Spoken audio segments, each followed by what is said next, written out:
the names that are on here. Just to be a part of it, it's just... I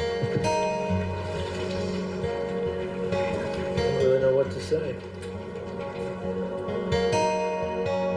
What can you say, especially when you win at the spiritual home of golf?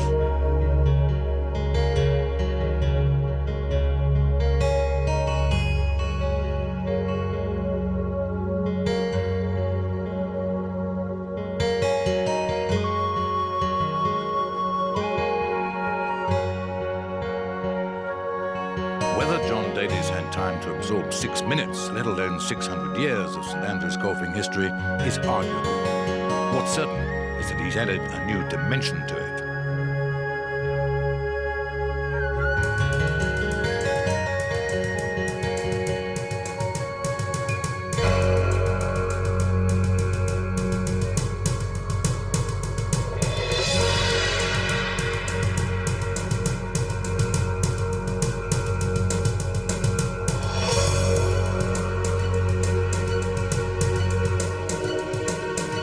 The first time I ever played it, I thought, this was nothing. I just stand on the tee, can't see any bunkers, and, I hit the ball, and some of the locals said, "No, laddie, you can't go there." It's the most democratic course in the world, meaning that you can play any shot you'd like. The course changes every day, and it's a pleasure to play over here. You miss it left all day here. That's where I tend to miss it. Of late, hitting it left all day has been the least of his problems. Banned from the American tour for exotic behavior, served with a paternity writ while actually playing in the US Masters. But that's behind him now. His drive from 18 sailed left again, booming across 2 fairways. But a free drop and a chip left him with this putt. Birdie 3 for a 67, joint leader after day 1.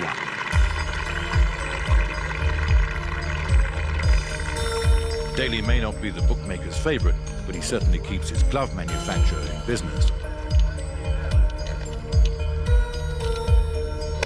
Bookies went for pedigree. Nick Faldo, last St Andrews Open winner in 1990 with the lowest score this century. Smile, you're on camera. Really? Greg Norman, Which way do you get the car? ranked #1 in the world, but anxious for urgent transport for treatment to an injured back. With anxiety, he wouldn't play at all. I'll fix them up. Then what do I do? And what's this man doing? Rehearsing for a little fly casting? No, it's Arnold Palmer expounding his profound strategy for his last ever Open Championship. Oh, hell, I'll just hit it.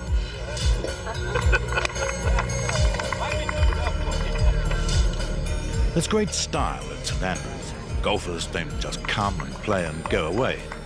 2 evenings before the off, they troop the trophy before the former winners, record the moment for posterity, and then dine them. St Andrews Opens are unique, and it's events such as this that contribute to that very special atmosphere when we come back to the home of golf. Okay, guys, just 1 more minute. This is game number 1 on the tee, Pedro Lindhoff. 7:10 a.m. And most of the scribes are still in bed as Pedro Lindhoff sets the great caravan in motion. This is his first Open. Nick Faldo is playing in his 20th.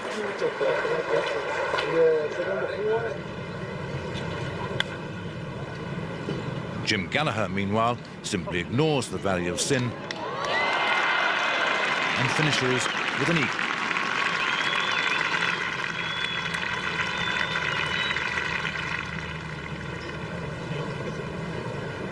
The weatherman does not exist who can accurately forecast a whole day at St Andrews. First a gentle rain, then the wind gets up. Tom Watson, in his 21st Open, loves it. He's a brilliant hand-in player, though he does have ogreish memories of last year's Open at Turnberry, when he was well in contention in the final round, only to finish tied 11th.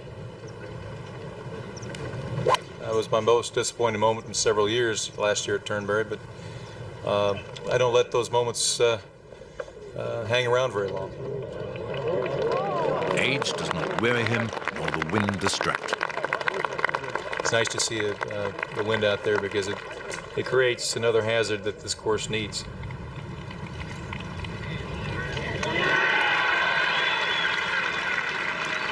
Round in 67, with 5 birdies and an eagle, he jointly leads the field.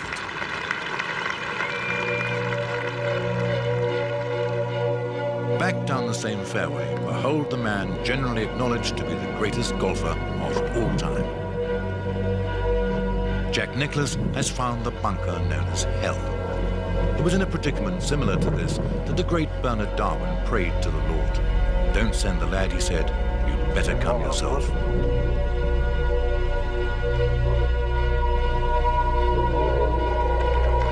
Nicklaus took 10 shots at the hole, but the putting stroke was still intact.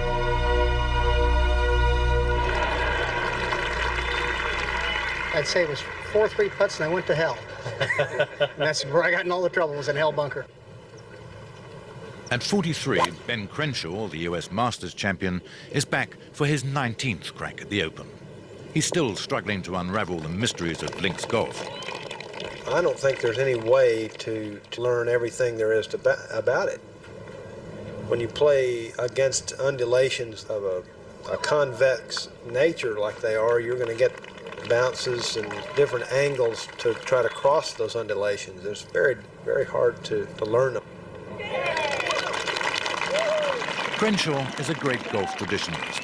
For him, the old course at St Andrews is Mecca, and this time he's tamed it for the joint lead at 5 under par.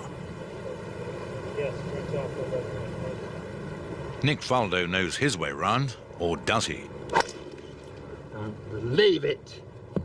Of late, his opening rounds have left him with mountains to climb, and this was no exception. He's such a perfectionist, so self-demanding, that the slightest flaw is instantly reflected in his demeanor. Understandably, on day one, a 74 left him 7 shots off the pace. With this group today. Nick is Nick Price, the defending Open champion. He has a universal reputation as a charmer, but this year he seemed somewhat out of sorts after a disappointing season.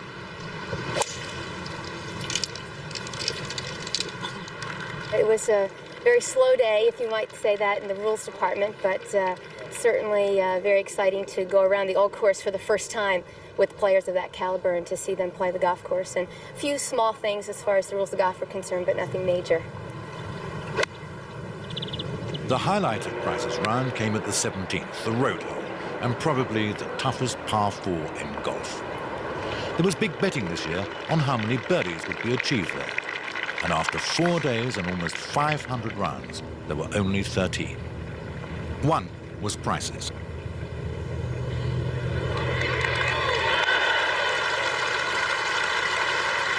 That was his finest hour. There was to be no starring role for the defending champion this year. So, after 18 holes, it was Watson, Daly, Crenshaw, and Zimbabwe's Mark McNulty at the head of affairs.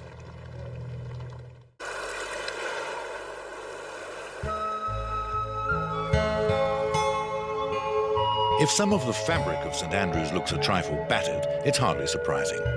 The town was first settled 1,500 years ago, and there's been a university there since 1450, around the time when King James II banned golf in favour of archery. Happily, golf prevailed.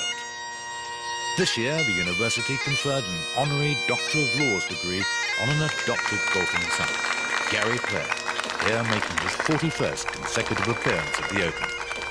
Dedicated to the cathedral in 1162, and then promptly died of the plague. I never did discover who died of the plague, but I do know that Gary went through the noble ceremony wearing the underpants and socks of his friend and fellow golfer Bob Charles. His own luggage was still whizzing around the world.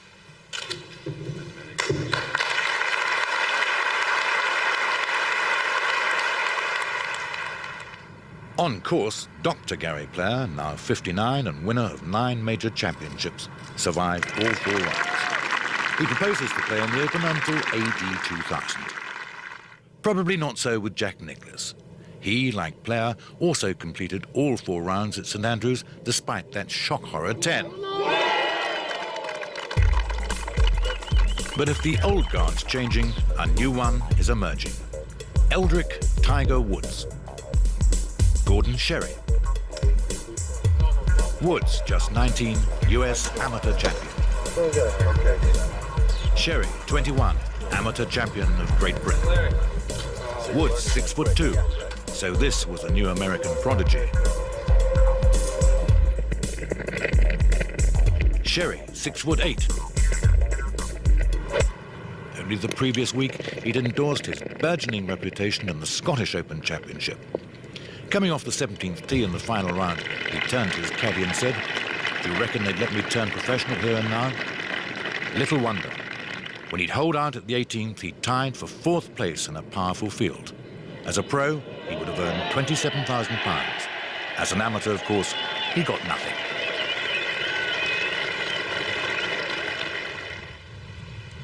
Woods likewise plays for nothing and plans another 2 years in college. But there's no doubt that a highly lucrative future in professional golf is already assured. Links golf is all part of that education. I really do like it because it gives you so many options.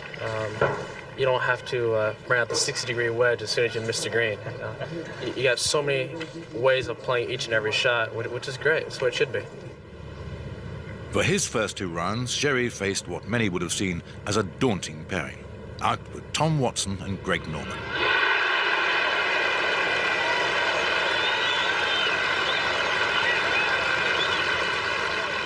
Well, the young Scot's confidence matched his enormous stature. First time out, he took a 70. In the second round, Watson 76, Norman 74, Sherry 71.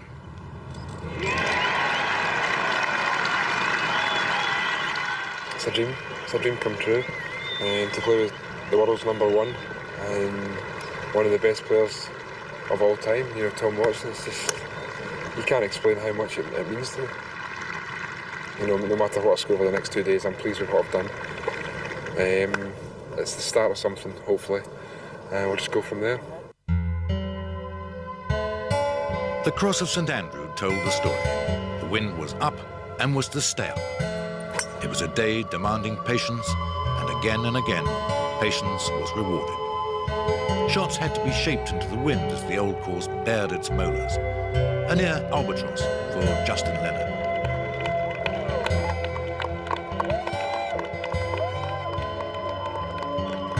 At the 17th, Paul Azinger chips off the road for one of the rare birdies at this demonic hole. Azinger, the American who lost out to Nick Faldo at Muirfield in 1987, when Faldo won his first Open. So what of Faldo on this second day after a disappointing first round 74? If there's a feminine interpretation for caddy, cadet perhaps, it was in vogue as Fanny Sunerson, his girl Friday, was back to the old routine of helping him line up the putts before shuffling, as the rules require, to one side. Anyway, on this day, Faldo is looking like a 3 times Open champion.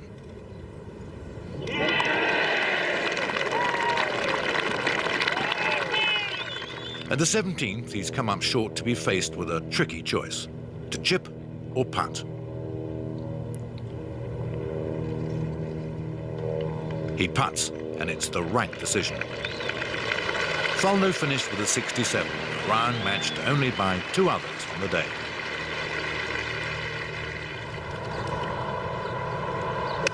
Another man looms from Faldo's past, John Cook, the American he beat by a single shot to win his 3rd Open at Muirfield in 1992. But Cook still loves golf in Scotland. I enjoy this type of golf. I think there's a myth about Americans not being able to play these type of golf courses. It's not what we play, but that doesn't mean we can't play it.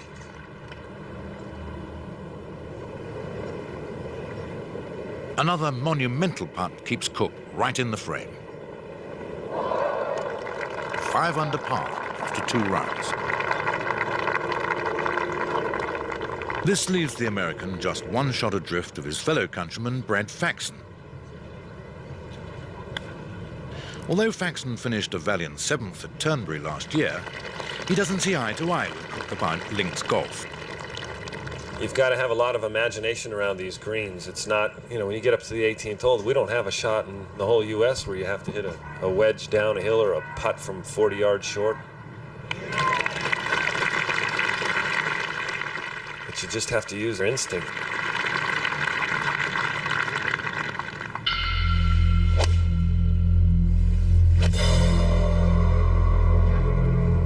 John Daly, meanwhile, is coming to terms with the enormous double greens. A putt here of a mere 180 feet. I think it was the hardest I swung all day was that first putt on 12. We don't have any 180-foot putts over in the States. I mean, hell, the 5th green is like a Canadian football field. Metaphorically speaking, of course, but Daly's second round 71 kept him joint leader at the end of day 2. Early on, it looked as though Ernie Els was going to take the course apart.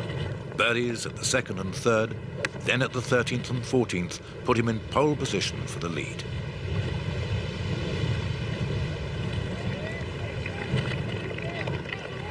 There's certainly no cooler customer out there, as the world witnessed when the young South African carried off the US Open title in 1994. But here on the old course, the putts began to drift. Maybe I just tried to push it a little too hard in the end, you know. I tried to get away from the other guys and, you know, ran up a couple of bogeys. Maybe it's a learning experience I've got to get over. Well, the young lion is still only 26, 13 years younger than the Italian Costantino Rocca, a late starter in the upper reaches of golf. Indeed, for 8 years, while working on his game, he didn't give up the day job, turning out polystyrene boxes.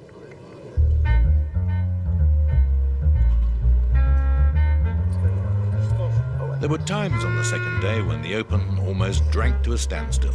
The high winds and ancient configuration of the course combined to extend some rounds to 5.5 hours, much of it spent just waiting.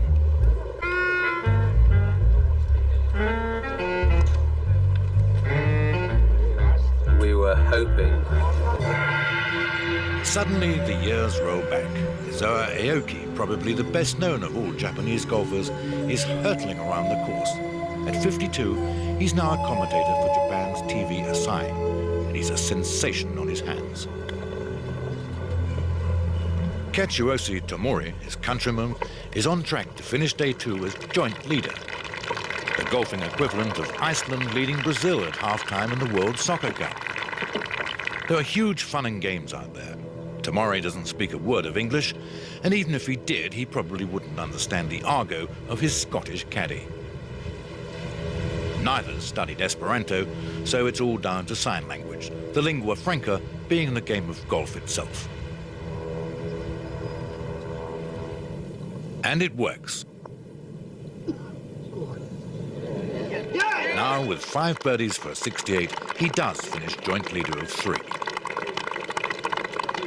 Tomori's press conference was only a qualified success. It would be his valedictory appearance at St Andrews, but the wrench was too great. This is going to be a very special tournament for me, and one that will bring back just a lot of memories, and they're all good memories.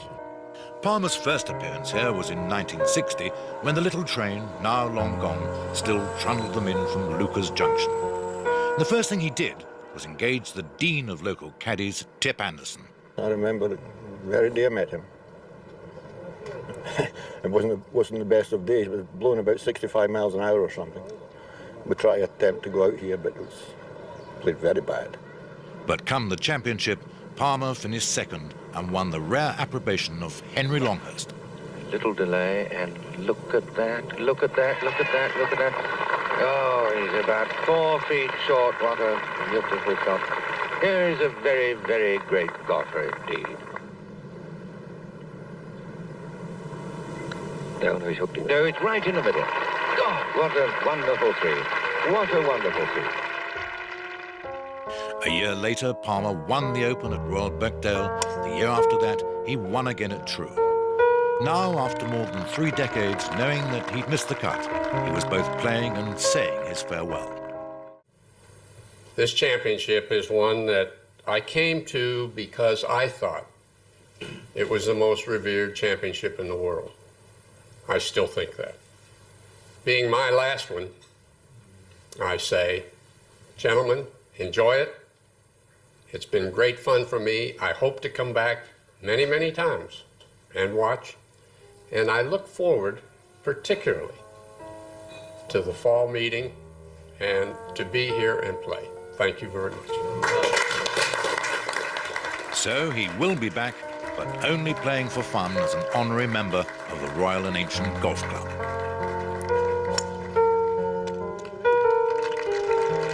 Palmer is an emotional man, and the sight of thousands flanking the 18th fairway for his departure probably had his mind in turmoil. It was one of the great scenes in sport, made possible by the Royal and Ancient wisely nudging a rule debarring players of 65 and above. They did so because back in 1960, this man, with his brilliance and style, had revived the Open Championship almost single-handed.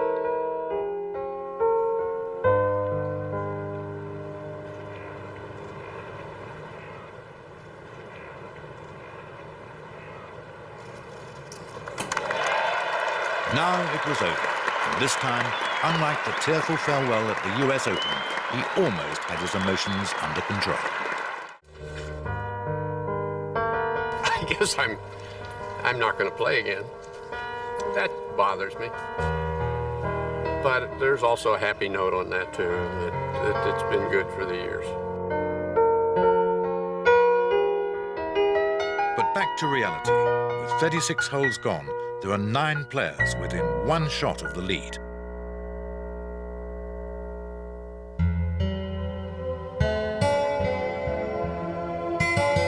It's no rumour that you have to invent shots on the old course. Just watch Greg Norman at the road hole. With his back to the flagstick and Barnes-Wallace ingenuity, he boomerangs his ball off the wall, back onto the green, and sinks the putt for as esoteric a par 4 as you will ever see there.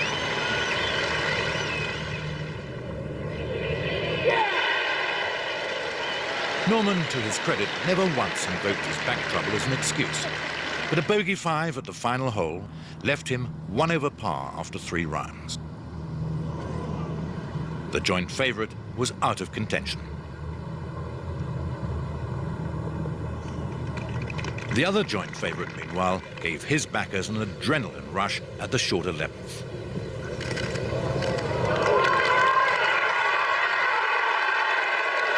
From the intestines of the Strath bunker, Nick Faldo holes out for a birdie.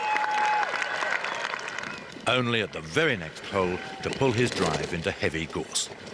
A penalty drop lumbers him with a double bogey. There are more bogeys on the way home. The third at the road hole.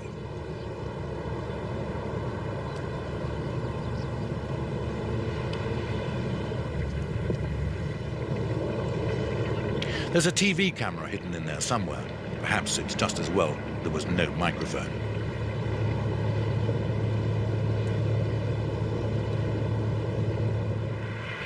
Tomori-san is hero of Japan's multitude of golfers. But since most of them can only afford to hit balls on multi-storied golf ranges, few can imagine what it's like to putt with a mini gale whipping at your clothes. A bogey putt at the 4th sets him on course for a 73, and the sun no longer rises.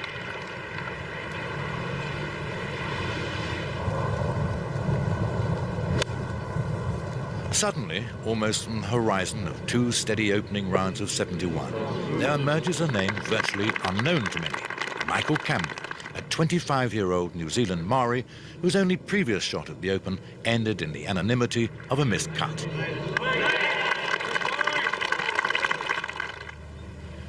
Now in round 3, he strikes with 5 birdies in the first 9 holes.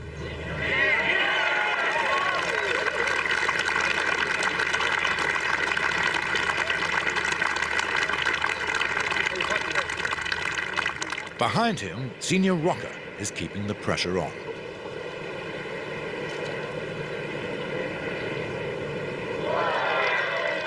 the moment, there's a 5-way tie for the lead.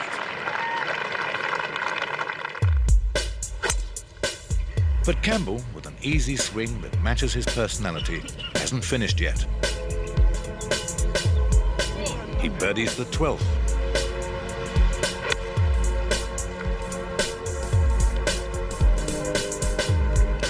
He birdies the 13th. And then the par 5 14th. After those 8 birdies in 14 holes, alien conditions on a course almost unknown to him, Campbell has the grace and humour to admit he'd even astonished himself. Well, actually, I was surprised because, you know, there's a lot of good players out there going backward instead of forward. Although it's probably the first 11 holes of St Andrews is probably the toughest I've ever played. But still, the dreaded 17th road hole remains in his path. A man can lose his cool, his brains, a championship title here. And sure enough, Campbell plunges his approach shot into the same greenside bunker that unhinged Nick Faldo. Not only that, his lie against its near vertical face is much more difficult. As Campbell contemplates what the hell to do next, the 124th Open Golf Championship is at boiling point. It is said that John Daly, because of his earlier excesses, is not universally popular with his American colleagues. Well, he's an enormous hit with the British galleries. His bigger hit, in fact, is his 356-yard drive into the green at the 9th. Nor is Costantino Rocca yielding anything. Level par for the day on the 12th tee, he drove the 316-yard 12th.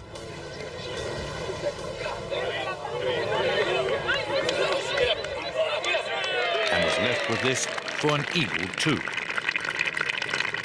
Campbell, meanwhile, was still up to his neck in it at the 17th. I couldn't go sideways, couldn't go anywhere, left, right, back, because I didn't have a stance or whatever.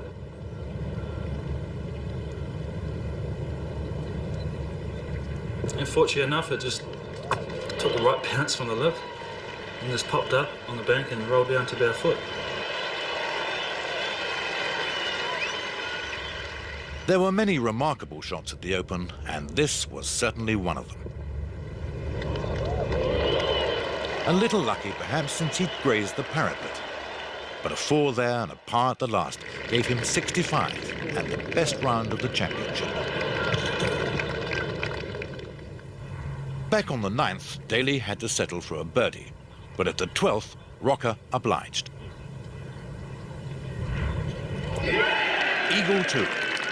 He was to finish day 3 at 7 under, 2 shots behind Campbell, but only 1 shot ahead of Steve Elkington, the US domiciled Australian, who was now making a serious move. I think the guys that are playing well here, including myself, have been able to play the left to right wind all the way out with a hook action, and then immediately turn around and play the inward half with a slice action. And that's almost the way you have to play this course. You also have to putt well, and Elkington does to finish with a 69 and alone in 3rd place.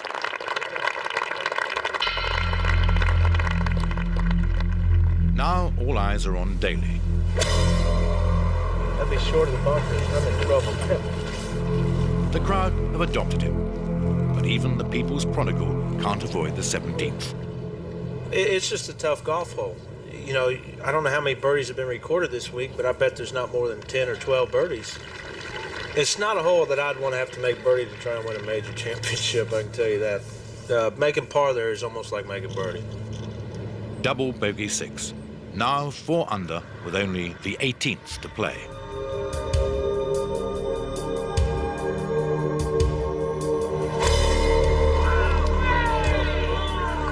This final hole is critical. In retrospect, the championship was to turn on him. Daly less drives than murders the ball.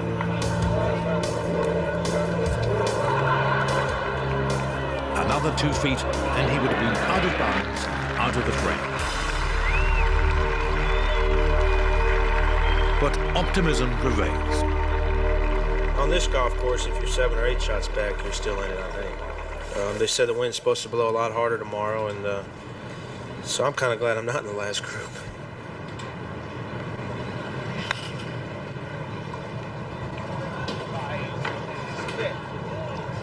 It's justified. This for the birdie that will keep him within 4 shots of Campbell.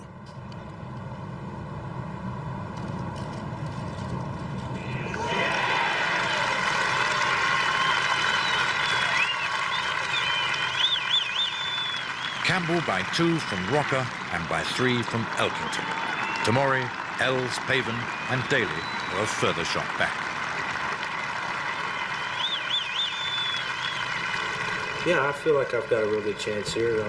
You know, it's just so much fun just being in contention at St. Andrews. And what about the novice Campbell? Can he hold on? Yeah, of course I can. I mean, all I can say is I'll just go out there and play tomorrow and just take it from there, whether I play barely or nicely or whatever. So what advice does Daly have for him? Just go out and make about 3 or 4 double bogeys right off the bat so I have a chance to win.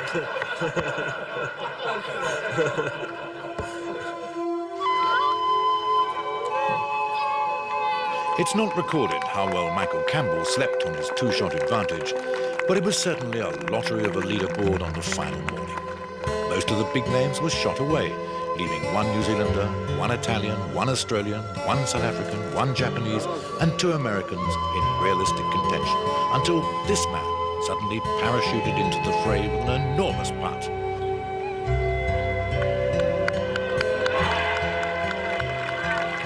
Stephen Bottomley of England.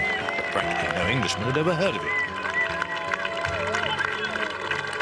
This is game number 50 on tee, John Daly.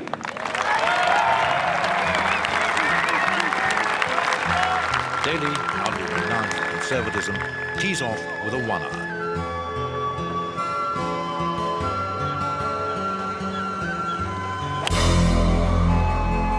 Back home, they'd never believed the wild thing would play safe, but at the 4th, the howling wind, it pays off.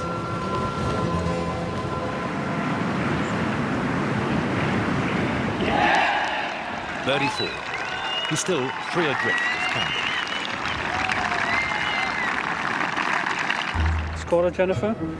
Michael Campbell. Hi, this is Jennifer. Pleased to meet you. Ken Lindsay. Ken.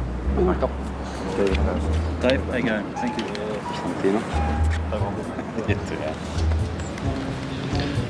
On the tee, Michael Campbell. If you're young and have never led an Open Championship before on the final morning, this is outer space. What you're looking at is a portrait of raw nerve ends.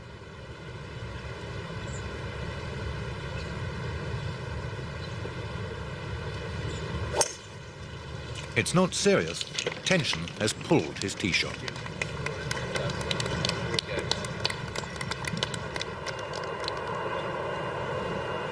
Out on the course, the gallery is growing around Daly.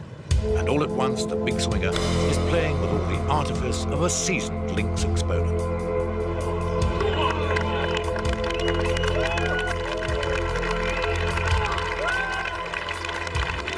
Crucial putt.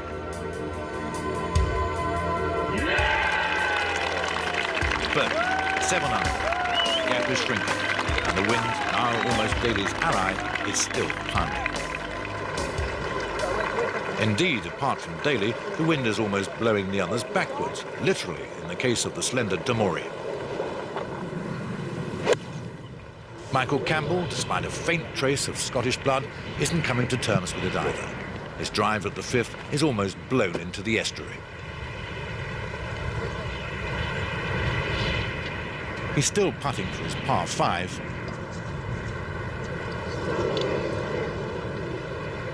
His lead is now whittled down to 1. The umbrellas are now windshields, but they can't protect a flying golf ball. At the 6th, Campbell drops another shot. Costantino Rocca's having problems too. His ball won't even stay still on the green. Patience is still the name of the game. John Daly at the 178-yard 8th. It's probably the most patient I've been on a golf course, especially in a major. Daly hit an 8-iron. I just feel really good about how I played the golf course today. Birdie 2. Suddenly, Daly leads by 1 from Campbell and 2 from Rocker. By now, a previously unseen figure is on the 18th green. Steve Webster of England wins the silver medal for leading amateur. Overshadowed physically by Gordon Sherry's 6 foot 8 inches and the advanced publicity for America's Tiger Woods, Webster, just 5 foot 4, aged just 20. He finished on 289, 2 ahead of Sherry, 6 ahead of Woods.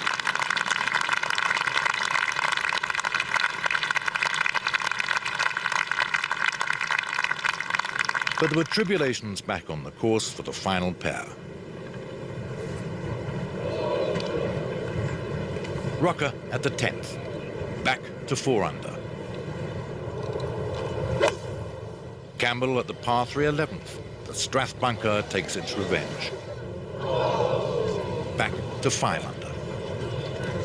It's just a great golf course, you know, it's a good test of golf, and you know, I've learned quite a bit from here, and you know, through experience. This golf course is really tough in the wind. 2 others join the fringe of the fight. Steve Elkington, after 3 early bogeys, claws his way back to 5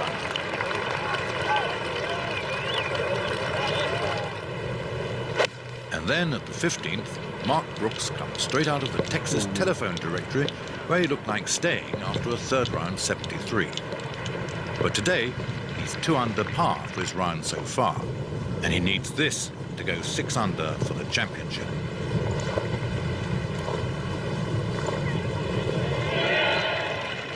It puts him clear 2nd place so far. Daly leads the Open by 2 from Brooks. Costantino Rocker 4 shots off the pace. While all that's boiling up, dear Steve Bottomley holds out on the 18th for a 69. This young man refused to give up the ghost.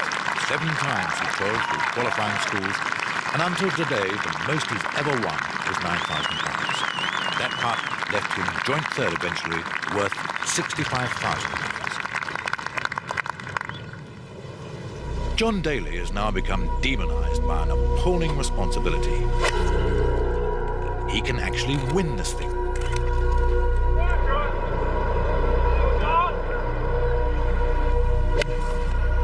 A familiar syndrome follows.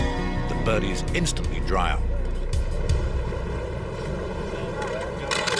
Worse follows, and not all that difficult 16th, which he's parred every time before, he has to drop a shot. He retreats like a bloodied boxer to his corner to contemplate the horrors of the 17th.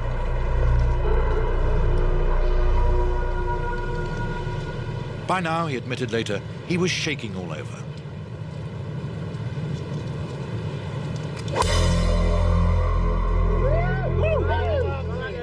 He drives at 17, and it's going horribly left again.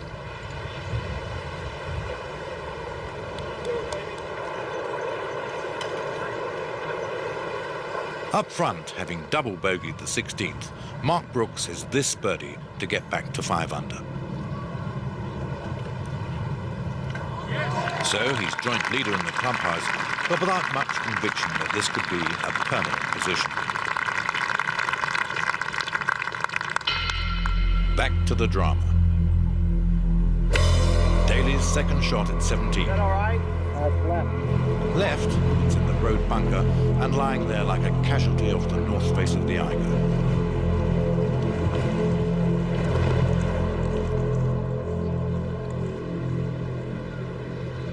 Unaware of developments, Rocker claws a shot back.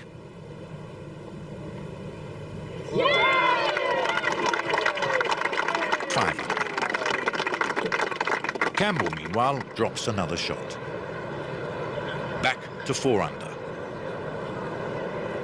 By coincidence, Daly's playing partner is almost identically fated. Ernie Els has had a poor day so far, now this.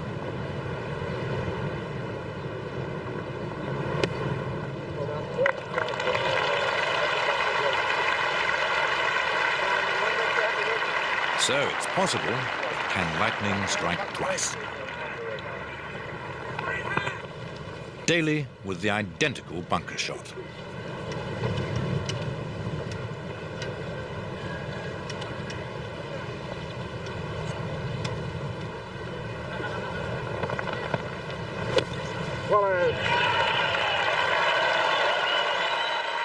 Getting out of the bunker the way I did, I don't know what I would have done if Ernie didn't hit first. I figured, hell, if he could get it out, then maybe I could, because I really didn't have any other way to go with it. Up there near the clubhouse, an engraver waits with the trophy. Surely it must be Daly, but... Well, Daly has this monster putt to save par. Can you expect 2 miracles at 1 hole?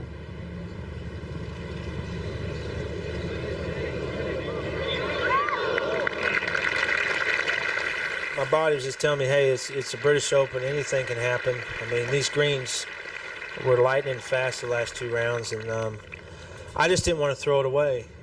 He still needs this for a bogey 5.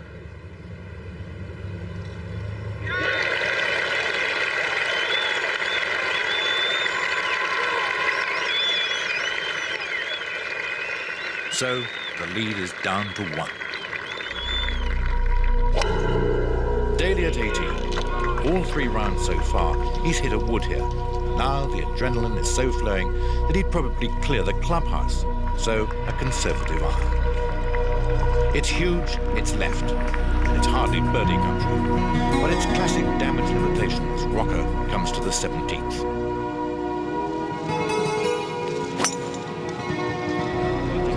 Like Daly, he's long and into the fringe rough.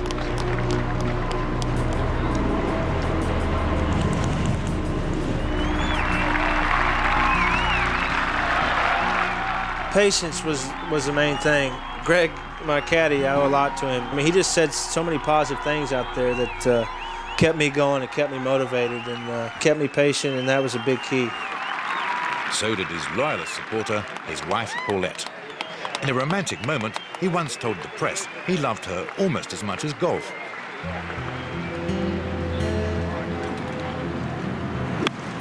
Two from here, and the title is surely his. But it's not over yet. 12 feet still to go.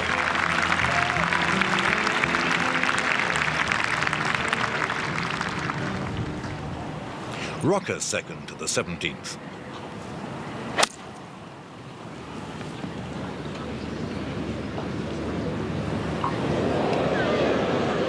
Well, it must be all over now. He's missed the green by plenty, a cameraman by a fraction, and finished on the hard shoulder. Surely, arrivederci, Rocker. At this moment, anyone with any fiscal acuity would have put the estate, the Monte Carlo apartment, and both Rolls Royces on Daly.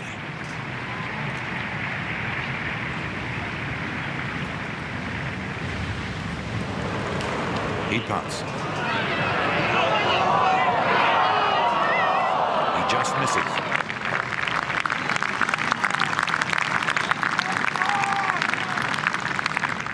And he holds on for a 7-1. 282, 6 under par. Only a miracle is going to beat that. And had he had binoculars, Daly would have seen that. After an age, Rocker has determined that the only conceivable answer is the putter.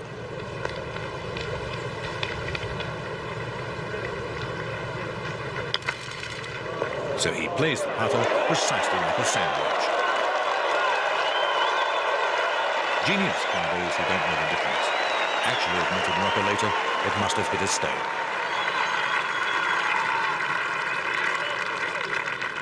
He still has a testing putt for a 4 to save his par.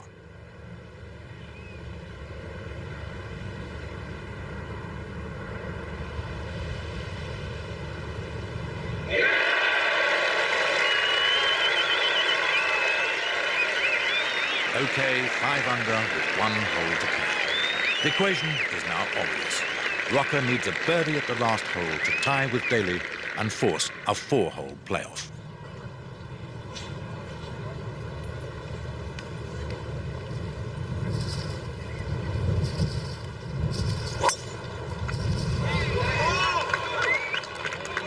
It's a good drive.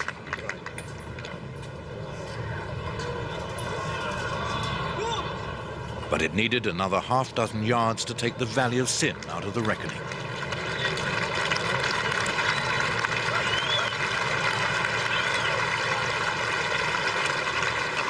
Mr. and Mrs. Daly are already ordering their new drawing room. And so the vital chip. A chip and a putt would mean a tie.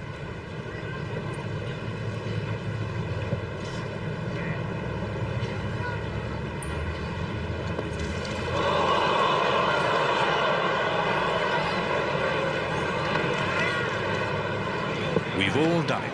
Dame Barbara Parkin, Mother Teresa, Imelda Marcus in her highest heels would have fluffed them just as well. It's all over. A 60-foot putt over the Apennines. Could there have been a more devastating letdown with the whole world watching?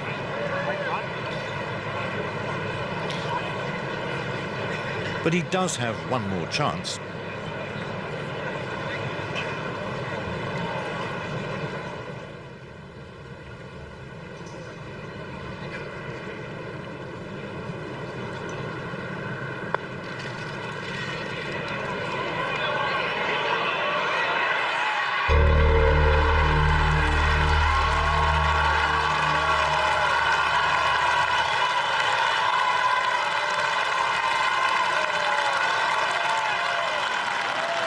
Never in 124 Open Championships has there been a finish like it.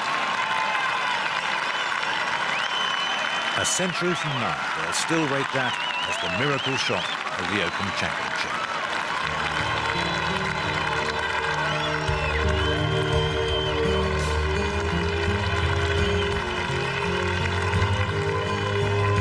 But look at this for a moment. Michael Campbell, his own bid over, urges his playing partner to go on. Great game, Wolf.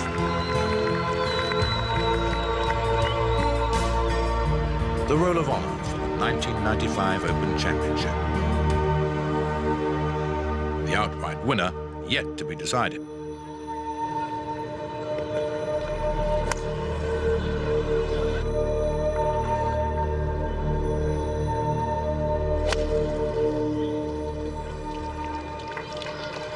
Actually, the excitement was over. As so often on these occasions, the rest was anticlimax. Had it been sudden death, it would have been all over at the first. Rocker for par. Daly one shot up. Daly at the second.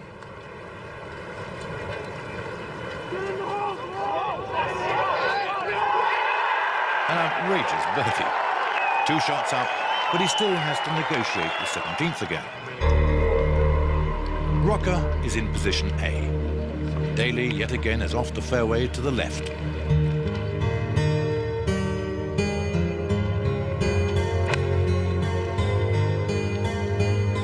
Familiar chasm.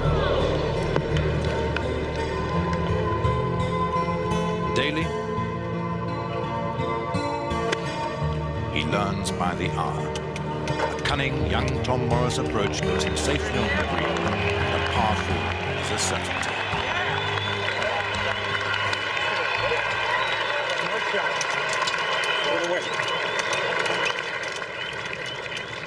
Rocker's challenge to the new world ends here.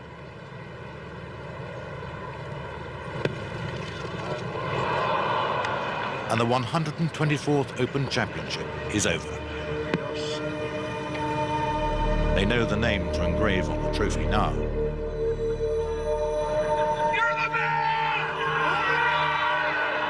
You're the man, they yelled as Daly paraded to his victory. And so he was. John Daly, the form character, had won golf's greatest trophies to join Bobby Jones, Jack Nicklaus, Arnold Palmer, and the other giants on the game's greatest stage.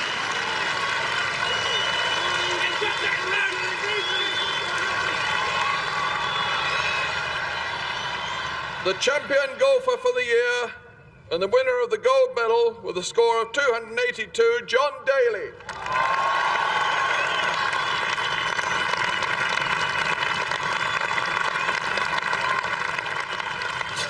What the hell do you want me to say? This is unbelievable. I'm just lost for words. But this goes to everybody, all my fans at home, but it especially goes to you people who rooted for me this year, this week. God bless you, and man, this is awesome.